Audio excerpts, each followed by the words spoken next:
it's Wes and welcome to DinkLife. So on today's episode, I'm drinking Revolution Brewing Company's Anti-Hero, just the Indian Pale Ale. So on tonight's episode, we're going to talk about my solo day in Japan. Me and my wife kind of both went separate ways on this day. I went to an amusement park and she kind of went and got a massage that day. So my first amusement park for the year is going to be Fuji-Q Highlands. It's located near Mount Fuji. It's about an hour and 20 minutes from Shinjuku where we were staying. I ended up getting my tickets to actually go to the park. I bought a bus tour that included the bus ride there and back and the admission into the park for about $60. Bought those through Klook. I will add those in the description that you'll see below. I had no issue with getting tickets through Klook. I would say also install the app because I did print out tickets that I took with me, but you can just install the app. The QR codes will show up in the app. So to meet the bus tour, you actually got to go out of the Shinjuku West Exit. There's a university right there. The Klook directions give explicit, it gives you an address in there and everything. I can drop in the comments where you meet the tour bus. Don't know if that will stay consistent in the future, but I can add it in there. We met in an area and there was a whole bunch of tour buses in that area. So once you kind of get to it, you'll spot it. I have to say there's no food or coffee or anything near that area because it's kind of a university campus. When you get to the location, you have to look for a guy in it says a yellow jumpsuit, but it actually was a yellow jacket on that just said FujiQ on the back. And I do have to say, the reviews said there was decent English speaking on the tour, but I would say the guy couldn't really speak a lot of English, and the bus driver.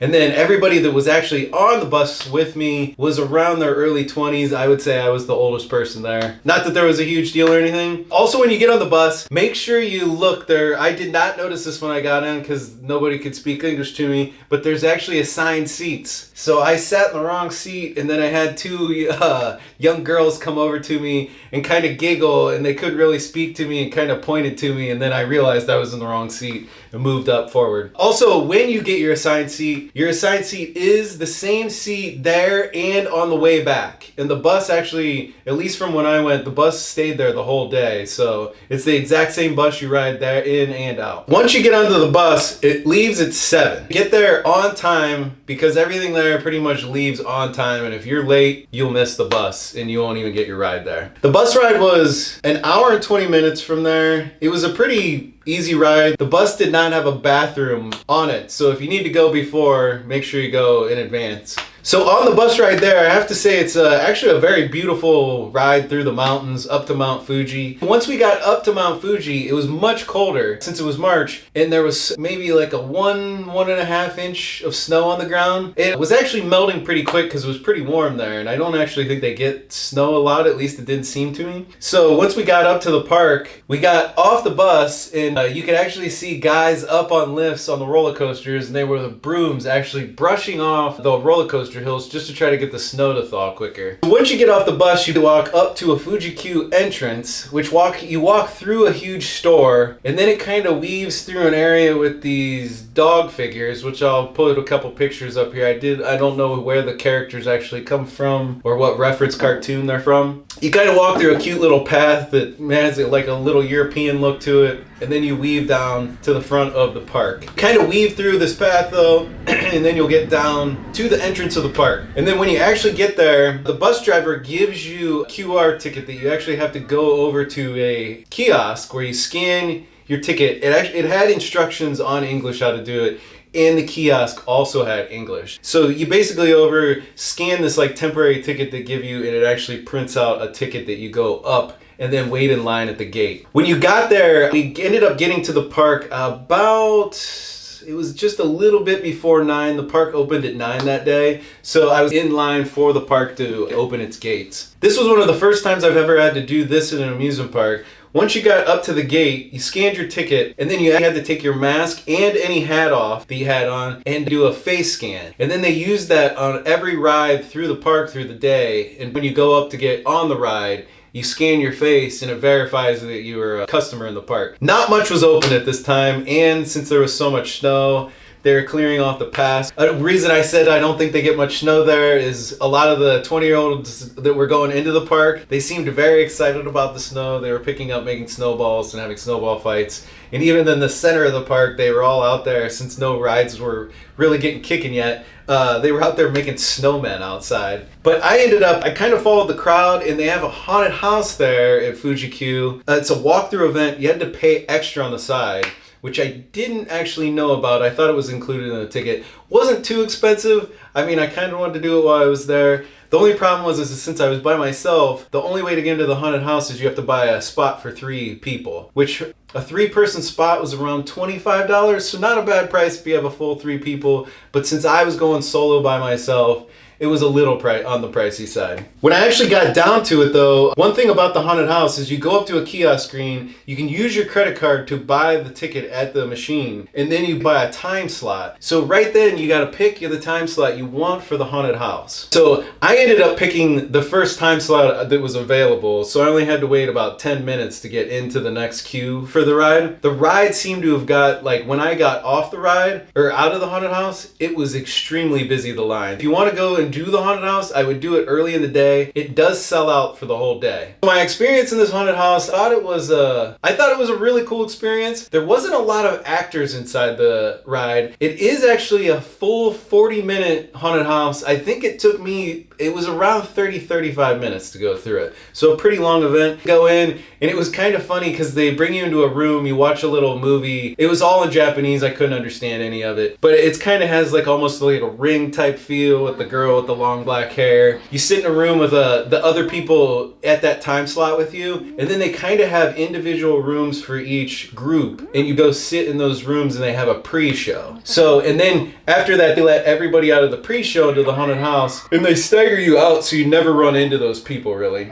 It was funny though, when I went into the pre-show, everybody else was very young. I was pretty much the oldest person in line, and everybody kind of looked over at me and was shocked that I was doing it by myself and gave me a big thumbs up. It was kind of funny. So once I went into the haunted house and got my queue in, they give you a little tiny flashlight, and you get to walk through the haunted house with this super dim flashlight, and it's kind of an old hospital that's kind of condemned, is the whole theme of the place. There was a lot of cool rooms, a lot of stuff where it's just kind of motion triggers and sound effects and air pops or stuff that hits your legs. There wasn't a lot of actors. I think I saw maybe 3 the day I was there, but I think it was probably a fairly slow day. Maybe busier days there, they have a few more actors. I thought it was well worth it for the $25, especially if you have 3 people. Little pricey for 1 person, but I thought it was one of the better haunted houses I've been at amusement parks. So after the haunted house, I ended up just kind of wandering around just to see if anything was open. Not much was open, so I saw back at the front, right when you come into the place, there was a really nice Starbucks. I ended up going up to the Starbucks. I sat inside for a while just to warm up because it was pretty cold since it was snowing outside. The Starbucks there, if you did get a regular coffee, you actually did get a free refill if you stayed inside. Did eat a little sandwich in there just to have a snack. After I left the Starbucks, I ended up walking around to see if any coasters were open. It was getting close to 11 o'clock. The snow was thawing at that point on most of the rides, and I saw a bunch of the kids running up to one of the coasters, and one of the test vehicles was starting to go, so I figured there was going to be some action pretty soon. First coaster they did fire up for the day was Takabisha, which was the 120 degree inverted one. Really cool coaster. The line, I didn't have to wait too long after it, maybe another half hour, 40 minutes tops, because they did some testing. But I did get in line at a point where the thing got extremely long after a point, so I was kind of towards the front of the line. So I ended up not having to wait too long for Takabisha. When you get up to the front, cannot take anything on the ride. I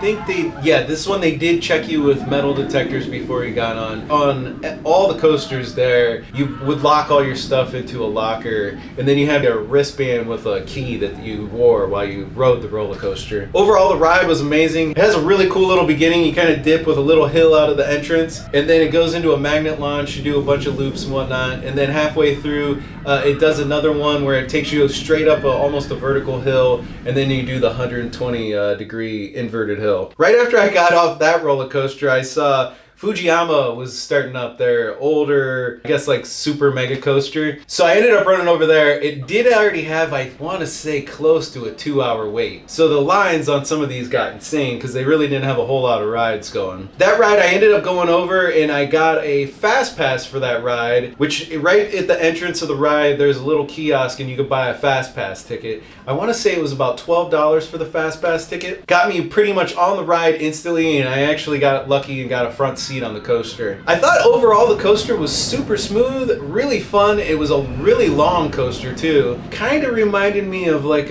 maybe a little better of the Magnum in Cedar Point. I think it seemed like a very older coaster. Everything was great until you got to the very end, and then it had some of the roughest turns where you're just snaking back to the station, and it really whips you around. Other than that, cool coaster. You got some great views of Fuji while you're going around it too. So after riding these two coasters, I walked around. A lot of the other stuff did have some pretty long waits, and I would say their operations were not the fastest there. One of the slower amusement parks I've ever actually been to. Just of the loading and unloading of rides there.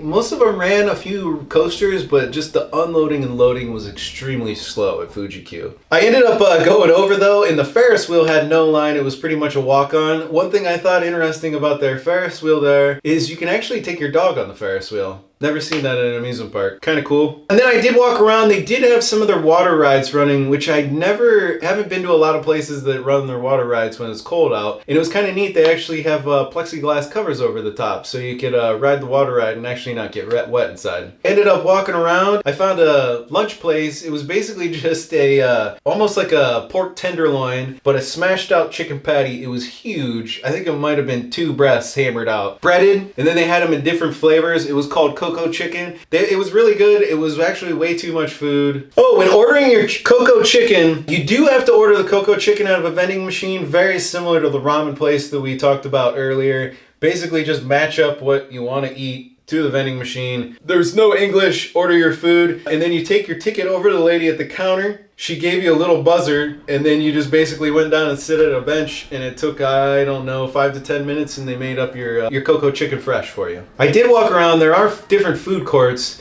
that you can get food. Most of it's all Asian food. I saw there's a pizza place there too. They do not have any sit-down service places where anybody serves you. It's basically all counter service place at the park. The one coaster I really wanted to ride while I was there that kind of disappointed me out of the day is I really did want to ride the Do-Dodonpa or whatever. I can't even say the thing, but they're extremely high-speed coaster. Looked really cool, but yeah, I didn't get an opportunity. It never fired up. I don't know if it was because of the snow or if it was just down at this time. I did walk around there. They have a little Thomas area for children that was really cute. A couple rides in there for the kids. They have a Naruto's like 3D themed area with a shooting gallery ride, almost exactly the same as the Toy Story ride. Even had the little pull string you kind of tug and shoot ninja stars instead. It was actually a pretty good ride. Didn't have a wait at all when I went by it. It was pretty much a walk-on. So some of the rides there you could almost walk right on. Oh, one thing I do want to note, all the vending machines while I was there, I mean, this is probably a standard thing while you're in Japan. Kind of cool as an American, but your Suica card worked on all the vending machines through the park. If you had money on there, you didn't even have to get any out. You could just use your Suica card, slap it on the machine, and get your pop out of there. But merchandise you could get at Fuji-Q. I got this t-shirt. I do have to say, when you're buying a Japanese t-shirt there, I should have looked at the sizes a little closer. The mediums there, I would say, are a little snug compared to an American medium. So you might want to, if you're a normal medium in the United States, you might want to go with a large. So I would maybe guess most of the sizes there, you want to jump up one. There wasn't a ton of merch that was like super themed to Fuji-Q. I found a lot of the kids there were all wearing these ears. Other than that, I got a couple magnets, and I think that was pretty much it for the merch that I bought there, just because I didn't have that much room to take back. The one crazy coaster there, the one that flips you around and spins a lot, Eejanaika, that coaster did finally open up about 1 or 2 that day. I went over and looked at it, and I do like riding some crazy rides, but it just looked a little too sickening for me with the spinning. If you do want to ride it though, I would say when it fires up, I would probably buy your express pass because they sell time slots for it, and it sold out within probably an hour and a half once it opened up for the whole day. One of my main reasons for actually going to the park is I wanted to see the park, but I also really wanted to see Mount Fuji from closer than afar. It took most of the day for the Fuji to actually uncover with clouds, and I only caught maybe a 30-minute window where the clouds actually cleared off the mountain. And one thing that's tricky is the sky deck was not open there to actually go up and get photo op. There's no really good place in the park to get a photo of yourself with Mount Fuji without having a coaster or ride behind you. I did find this old little path that's over on the side. It seems kind of hidden and maybe the locals know more about it. I'll put a picture on the map, and I shot a little video up to the path just so you can see it here. But if you walk there, there's a little hill up there and a lookout point. You can get a perfect shot of Mount Fuji right there with no roller coasters or anything behind you if you want to get a shot like that. So the shuttle ended up leaving at 6 o'clock. You're there from 9 a.m. till 6 p.m. at night. I ended up getting to the shuttle a little early. You basically just got back on your same seat. It was kind of weird. The bus does leave exactly at 6 o'clock. I would get there early if you can. It seemed like we took off and there was probably 8 people missing from the bus. I don't know if they ended up just taking the subway back to Shinjuku. Nobody brought luggage with us, so I don't know where all those people went. Bus ride back to Shinjuku was the same distance, hour and 20 minutes. I basically got back to pretty much close to the station a little bit before 8, and then I ended up meeting Chanda, and we had some more ramen at the ramen place across from the hotel, and beers at the hub again. But that was our solo day where Chanda went and did her stuff and I went and did my stuff. Overall, the bus tour was great. I would highly use the Klook. Everything worked out great. Overall, my total rating of Fuji Q Highlands is, it's an okay park. I'm glad I did it. Would I do it again? Probably not. Just living in the area I'm at, there's a lot better amusement parks around this area. I kind of would compare it in size if you're in the States and ever been to it. It's very similar to a Kennywood in size. I actually think Kennywood probably has better rides than they do. Cool park overall with the really cool landscape of Mount Fuji in the background that kind of makes it. Also, I forgot to mention there's one other ride there. Opened it, I think, want to say at 4 o'clock in the afternoon. They opened the ride up, but it was called Fuji Airways, and basically it's kind of this weird theme where it's like a soaring ride. While you're riding the ride, they make it look like you have your seats are mounted on the wings of the airplane. It's exactly like soaring with the smells and everything, and you fly around Fuji through all the seasons. It's pretty long actually, and it's kind of neat just to see Fuji in all the seasons. Some weird guys ride by on recliners with wings every once in a while. Kind of an odd ride all over. Very Japanese. So thanks for watching this episode on Fuji Q Highlands. I'll drop a link to Shanda's side of the trip over here. Whatever you decide to do, just get out there and do it.